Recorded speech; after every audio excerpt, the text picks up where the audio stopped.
das contas do João Paulo. Essa ruma de papel ela não é suficiente para analisar a lisura das contas. E eu quero começar, Carlinhos, com essa auditoria aí da síntese, viu? Ou seja, você não consegue chegar aí a nenhuma conclusão. O que é que existe nessa prestação de contas aí do Ceará? Vamos lá. Eu vou pegar a primeira sua deixa. O que é que falta? Faltou aí os extratos bancários, faltou aí as informações sobre as transações dos atletas. E o argumento utilizado, o argumento vil, o argumento espúrio utilizado por essa diretoria foi porque se apresentasse as informações bancárias, se constataria quebra de sigilo bancário ou quebra de sigilo fiscal. A primeira pergunta tem a ver com esse documento, Carlinhos. Vamos lá. Quer dizer que se apresentar para os conselheiros esses extratos bancários, vai ocorrer a quebra de sigilo bancário e o sigilo fiscal. Então, como é que anualmente, Carlinhos, esse povo fazia auditoria? Como é que é o nome desse rapaz aí, o Evaldo Holanda Nogueira, do Sistema de Auditores Independentes, como é que ele fazia essa auditoria, Carlinhos, se ele não tinha acesso aos extratos bancários? Quer dizer que esse cara fez uma auditoria... Botava Búzios. Quer dizer que esse cara, que não pertence ao Conselho do Ceará, esse cara fez uma auditoria sem ter acesso aos extratos bancários, sem ter acesso às transações, sem ter acesso às empresas que fizeram as obras. Está ali o nome do rapaz, Evaldo Holanda Nogueira. Aí eu olho, Carlinhos, naquele documento que inclusive até lhe apresentei, que quem é o Evaldo Holanda Nogueira? O Evaldo Holanda Nogueira é amigo do Robson de Castro, lá no CRC. Quem assina a auditoria é um amigo do Robson de Castro. Só que aí, Carlinhos, tem uma gravidade maior nessa auditoria. Quer dizer que esses documentos são apresentados para terceiros, pessoas que não estão dentro do Ceará, mas os conselheiros não podem ter acesso? Por que os conselheiros não podem saber os valores dessas transações? E o que é mais grave, Carlinhos? Vamos lá. Como é que essas auditorias elas foram sendo formalizadas ano após ano dentro do Ceará? Como é que eu posso aceitar? Como é que pode se dizer que o Ceará teve auditoria se as pessoas que assinam essas auditorias são sempre pessoas ligadas ao Robson? A auditoria, por exemplo, de 2019, que assinou ela, foi o vice da chapa dele do CRC. O auditor que assinou a anterior, de 2018, é o tesoureiro da chapa dele do CRC. Que auditoria é essa? Como é que esse pessoal fez essa auditoria? Quer dizer, só um minutinho, quer dizer que para uma auditoria de uma pessoa que nem do conselho que é uma acho que é nem empresa, não, né? Ele é apenas contador. É uma empresa. É uma empresa, né? Ele conseguiu mostrar... Será que foi entregue os extratos bancários para ele chegar a esses valores? E por que o conselho não tem acesso? O que é que tem algum problema? O que é que os conselheiros são confiáveis? O próprio conselho não tem direito de ver as contas, Eupídio? E o que é mais grave, Carlinhos? Como é que esse pessoal aprovava as contas do Robson de Castro há mais de 10 anos? Lembra daquela velha reunião da Covid? Eles abriam a câmera para os conselheiros, só que o microfone era desligado. Aí dizia assim, ele lia as prestações de contas, lia o relatório da auditoria, aí dizia assim, dou-lhe uma, dou-lhe duas, dou-lhe três. Tá fechava o microfone. Meu irmão, e quem era é o senhor Evandro Leitão, hein? O senhor Evandro Leitão. É bom deixar claro. É onde eu quero chegar. Por quê? Porque a prova em conteste, a prova cabal, que esses conselheiros aprovaram as contas do Ceará sem ver nenhum documento. Porque não existe quem fez as obras, qual o valor dessas obras, qual o valor das transações. Como você falou aí, Carlinhos, que eu quero até os empréstimos e as operações de crédito. Esse parecer, Carlinhos, ele é fajuto. Porque como é que pode ter existido um parecer do Conselho Fiscal se eles estão dizendo que não pode apresentar os extratos bancários? Perfeito. E aí e existe uma gravosidade aí. Eu pedi por que isso é tão grave. Carlinhos, isso é a prova em contexto que o Ceará está à deriva. Há mais de uma década não existe transparência dentro do clube. Por quê? Porque esses extratos foram pedidos agora, foram pedidos pelo menos dos últimos 5 anos. Ou seja, se não tem dos últimos 5, Carlinhos, não tem dos últimos 10. Aí a pergunta que eu lhe faço, Carlinhos, entraram nos cofres desse clube mais de 850 milhões de reais. nos últimos 7 anos? Qual o patrimônio do Ceará? O que é que o Ceará tem? Você vai ver aí, Carlos, essas prestações de contas, questões interessantes. Vamos lá. Eu vou colocar aqui, ó. Obras, o quesito obras. Já que a gente está tratando especificamente dela, e eu vou entrar já já. Você está falando de 2021, né? 2021. 2021, só lembrando que em 2021 o presidente era Robson e o seu diretor financeiro era o João Paulo. É bom lembrar. E o presidente do conselho era Evandro Leitão. Pronto. Isso é nunca, a gente não pode esquecer isso. E assim, eu vou trazer aqui, nesse quesito aí, eu vou começar em 2021, porque para vocês entenderem a evolução das despesas no Ceará. É aquela história do Campo Duro. O Campo Duro, quando o Ceará estava na Série B, o Ceará gastava 700 mil. O Ceará na Série A chegou a gastar mais de 5 milhões no Campo Duro. Vamos lá. Serviços Esse aqui, Elpidio, esses aqui são na época, eram os membros do Conselho Fiscal que aprovou aprovaram o parecer fiscal. São corresponsáveis. Se um dia descobrirem alguma coisa, são corresponsáveis. Se tiver alguma coisa errada. Como é que vocês assinaram o parecer fiscal se vocês não viram os extratos? Por exemplo, materiais e manutenção. O Ceará gastou no ano de 2021, só com obras no clube social, na administração do esporte, né? Esporte de amadores. Só nas obras, o Ceará gastou 6 milhões 271, tá aí. Ou seja, o Ceará gastou 6 milhões mais 4 milhões 724. O Ceará gastou só no ano de 2021 mais de 10 milhões em obras. Ocorre, Carlinhos, que tem uma gravosidade aqui. O Ceará em 2020, com a Covid, o clube fechado, o Castelão fechado, a gente gastou mais de 8 milhões, não sei se você se lembra, com sala de VAR, com hotel, né? Inclusive o hotel, a gente só sabe que o hotel não tem nada porque o Morínigo chegou e disse que não podia ficar no hotel porque não tinha nada. Não sei se você... Cheio de beliche, cara. Cheio de beliche. O Morínigo chegou e disse, olha, eu quero morar dentro do Ceará, eu vou reformular o futebol profissional desse clube. E para reformular o futebol profissional, eu quero viver o Ceará, eu quero morar dentro do Ceará. O que é que aconteceu? O Morínigo disse, eu não vou poder ficar no Ceará porque o Ceará não tem nada. O departamento aqui de futebol não tem nada. Meu irmão, aí foi aí que a torcida acordou. Peraí, meu irmão, cadê o hotel?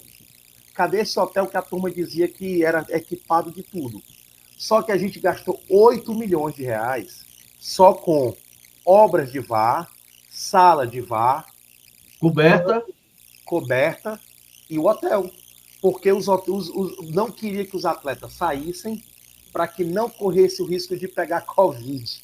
Lembra daquele Covidão que chegou no Ceará? 16 atletas de uma vez só ficaram doentes? Só uma lembrança aqui, viu? Fora esses gastos, eu lembro o Ceará viajando para a Argentina e membros do conselho, não, membros da executiva, do conselho não, membros da executiva burlaram a norma da Comebol. Da Comebol e foram multados, o Ceará foi multado de mais de 300 mil, foi isso? Exatamente. Que dava 100 mil, 50 mil dólares, dá mais de quase 60 mil reais. 60 mil dólares que custou 300 mil reais, que na época... 300 mil reais. Quem foi que pagou? Ceará. Ou seja, o Ceará pagando a farra da galera. E eu não vou falar do avião. O avião que o filho do Rox ia bem na frente, que os conselheiros iam todo mundo acompanhado com aquela farra, entendeu? Todo mundo batendo foto, inclusive na época até a gente mostrou a foto do Jamilson, o pessoal do departamento jurídico, todo mundo estava lá, aquela farra com o dinheiro do clube, que é um absurdo. Mas eu vou continuar aqui, Carlinhos. Serviço de terceiros. Está aí na prestação de contas. O que é serviço de terceiros? Aí, marketing, as obras, as empresas de engenharia. O Ceará gastou 17 milhões e 18 mil. Certo? Está lá na parte inicial, Carlinhos, despesas, viu? Está lá na parte inicial de despesas. Onde é que você quer chegar? Tudo isso se passou e ninguém conseguiu saber quem fez as obras. Cadê as notas fiscais dessas obras? Não pode apresentar porque é sigilo bancário, quebra de sigilo fiscal. E o auditor que fez essa auditoria, Fez por Búzios. Botou cartas. Esse cara fez a auditoria, assinou um termo de auditoria sem ter acesso às notas fiscais. Quais foram os parâmetros dessa auditoria? Carlinhos, isso é muito grave. Eu vou te explicar o porquê, onde desemboca isso. Isso aqui desemboca, Carlinhos, no elenco, certo? Por quê? Vamos colocar aí a previsão orçamentária de 2023, Carlinhos, que é aquele outro documento que foi apresentado pelo próprio João Paulo. É o outro documento lá, está 2023. Vamos lá. Vou achar aqui. Previsão orçamentária. Pode ir falando aí que eu... Na previsão orçamentária, isso aí a gente vai falar já sobre essas brincadeiras aí, porque aqui o torcedor não pode esperar nada dessa diretoria. Na previsão orçamentária de 2023, está escrito lá, previsão orçamentária de 2023, vou até te reenviar aí agora. Nessa previsão orçamentária, Carlinhos, aí que está a grande gravosidade. E aí eu vou mostrar com documentos que estão dentro do próprio processo, já que a gente não pode ter acesso às transações, eu quero mostrar no próprio processo, porque no processo você vai ver o agente do Mendoza recebendo 315 mil reais do Ceará. Achei, tá aqui, peraí, vou mandar agora. Quando você abrir aí, abra a previsão orçamentária, as folhas, previsão da venda de atletas, receitas. Eles previam receber, e o que eu acho mais incrível, foi o Robson que fez essa previsão orçamentária, o João Paulo cumprir, manca. Receita de premiação, receita de patrocínio, receita de programa de sócio-torcedor, receita de venda de atletas, tá aqui. No anexo, tá lá no final, você vai ver lá no final, tem uma tabelinha, na penúltima, nas folhas 16. Pode ir passando. Você vai ver, pode ir passando mais um pouco. Aqui mata a cobra e mostra o pau. Pode ir baixando mais um pouco, Carlinhos. E eu passei o ano inteiro para falar sobre isso, Carlinhos, para você entender a gravosidade. Pronto, chegamos. É isso? É isso aí, Carlinhos. Certo? A gente vai ver aí venda de atletas nessa primeira linha. Você pode ampliar nessa primeira parte da tabela. Você vai ver venda de atletas. O Ceará previa arrecadar com a venda de atletas 16 milhões de reais. Isso era a previsão de 2023. Aí nós vamos começar, Carlinhos, aqui com a ação do agente do Mendoza. Aquela AFS que eu te mandei aí, ação do agente do Mendoza. O que é que tem nessa ação? Tem uma conversa do João Paulo. Vou colocar aqui. Aqui eu queria só mostrar os 16 milhões para o torcedor ver que foi a própria diretoria do Ceará que disse que queria apurar na previsão orçamentária 16 milhões. Na conversa do agente do Mendoza, ele disse que o Santos já tinha pago o Ceará. Na verdade, o Ceará só correu para fazer um acordo porque em abril desse ano, exatamente, Carlinhos, é essa conversazinha aí. Essa conversinha ela é muito interessante e elucidativa para muita coisa. Primeiramente, o agente disse que estava recebendo 5% referente à operação, que seria no termo de acordo lá, ficou na casa dos 315, quase 316 mil reais. Se ele recebeu 316 mil reais, referente aos 5% da operação, logo subentende-se que a operação do Mendoza entrou nos cofres do clube 12 milhões de reais. Ou seja, o Santos pagou 12 milhões de reais.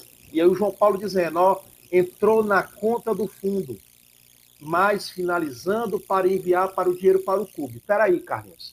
Por que é que o Ceará precisa de um fundo para receber o dinheiro do Ceará? Que fundo é esse, Carlinhos? Não sei o que eu estou dizendo, não. O João Paulo, tá vendo? João Paulo Ceará, tá vendo lá em cima? Financeiro. Que fundo é esse que está recebendo o dinheiro do Ceará? E por que é, Carlinhos, que o Ceará não pode receber o dinheiro dele? Tem que ser o fundo. Ou seja, o fundo recebe do seguro. João Paulo, tá aí, entrou na conta do fundo, mas estou finalizando para enviar o dinheiro para o clube. Mas me manda logo a nota fiscal, ou seja, o Ceará já tinha recebido dinheiro. Agora, o que é que impede o Ceará receber dinheiro, Carlos? Por que é que o Ceará não pode receber esse dinheiro? E aí, eu volto para a prestação de contas. Por isso que não pode se aparecer a informação de quanto o clube pagou. Porque até hoje, se não fosse por causa dessa ação, eu não saberia que o Santos pagou 12 milhões ao Ceará. Aí eu volto para a previsão orçamentária. O Ceará previa vender 16 milhões de reais em atletas. Só o Mendoza custou aos cofres do clube 12 milhões. E aí eu vou. Aí nós temos aí ainda Lima, que não sabe quanto é que foi. Messias, a gente não sabe quanto é que foi. Fernando Sobral, eu sei que foi 4 milhões e meio que o Cuiabá pagou ao Ceará. E o Fernando Sobral tem aquela particularidade que a gente já tratou anteriormente, que o Fernando Sobral, a gente perdeu uma transação de 15 milhões o Santos que o Flamengo tinha oferecido em 2021 para vender o Fernando Sobral, fritar o Fernando Sobral em detrimento do Richard Coelho. Pronto, esse aí é o termo de acordo, né? O termo de acordo, essa é a ação inicial, a empresa fazendo a cobrança de cento... Não, esse é o termo de acordo, exatamente. Esse termo de acordo aí, na página 2, vai mostrar que o Ceará pagou, está aí na página 1, 315 mil, quase 316 mil ao agente do Mendoza. Ou seja, se pagou 316, quase 316 mil, logo o Ceará recebeu 12 milhões de reais pela transação do Mendoza. Pode falar, Carlinhos. Não, tô só tentando aqui colocar os documentos que você pediu e você fica à vontade aí, a live é sua. Isso aí, Carlinhos, tá? Toda essa documentação que a gente está trazendo, ela é pública, né? Ela está a nível de processo. Quando a gente relatou isso aí, mais uma vez, a gente assevera, apresenta por que o Resenhando é importante para o torcedor do Ceará. Inclusive, assim, a primeira vez que a torcida do Ceará viu algo sobre isso foi no Resenhando em abril, que a gente mostrou que eles correram para o processo para fazer um acordo. Eles fizeram esse acordo imediatamente para tentar mandar o processo para o arquivo, só que a gente já tinha essa documentação. A gente fica ligado dentro do Ceará o porquê que acontece e por quê. Porque esse foi o acordo, né? Esse aqui é o acordo, né? Esse é o termo de acordo que o Ceará já pagou ao... E esse aqui é a inicial do processo. Do processo. Do processo. Ou seja, se o Ceará pagou, recebeu 12 milhões do Mendoza, o Ceará falta computar aí, que recebeu do Lima, do Messias, do Vina, que é um caso à parte, porque o Ceará tentou ludibriar o torcedor do Ceará, a diretoria tentou ludibriar o torcedor do Ceará, dizendo que a venda do Vina só custou 4 milhões e meio aos cofres do clube, ou seja, só rendeu 4 milhões e meio, que é uma fraude, porque se você entrar do Transfer Market e for ver a transação do Vina custou entre 23 e 24 milhões. E é simples de entender. Como é que o segundo melhor meia, que ganha 450 mil de salário, está no Grêmio, sendo pago metade do salário pelo Grêmio, ou quase a totalidade pelo Grêmio, e ele ainda tinha até dezembro de 2024, contrato do Ceará. Se eu multiplicar aí pelo menos 22 meses de contrato, né, quando ele foi vendido para o futebol árabe, se eu pegar 22 meses e multiplicar por 450 mil, vai dar bagatela, Carlinhos. A bagatela, eu estou só fazendo aqui uma conta de padeiro, Carlinhos. 22 vezes 450 mil. Vai dar 9 milhões e 900. Ou seja, o Vina, Carlinhos, ele não poderia ter sido vendido por menos de 9 milhões e 900, que era o valor da multa só do salário dele. Sem luva, sem o ressarcimento do percentual do Ceará. Aí eu pergunto para o torcedor e para o conselheiro, como saber se realmente foi esse dinheiro que o João Paulo, a diretoria, o Robson, não sei quem é que estava na época. Não, era o João Paulo, presidente do Vina. João Paulo, né?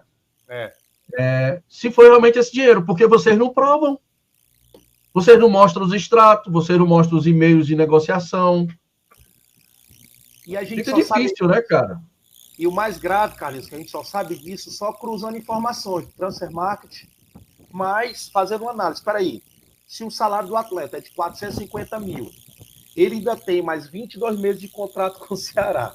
Se eu multiplicar 450 vezes 22, dá 9 milhões e 900, ou seja... É só você multiplicar os 5% do ganho do valor que o empresário ganhou, cara. Que é o caso do Mendoza. Então, se o Mendoza... O caso do Mendoza. 5% de quanto? Para dar esse valor, tinha que ser quanto? E vamos lá, e o salário do Mendoza era quanto? O salário do Mendoza no Ceará era 300 mil. Por isso que a transação de 12 milhões bate. Você está entendendo, Carlinhos?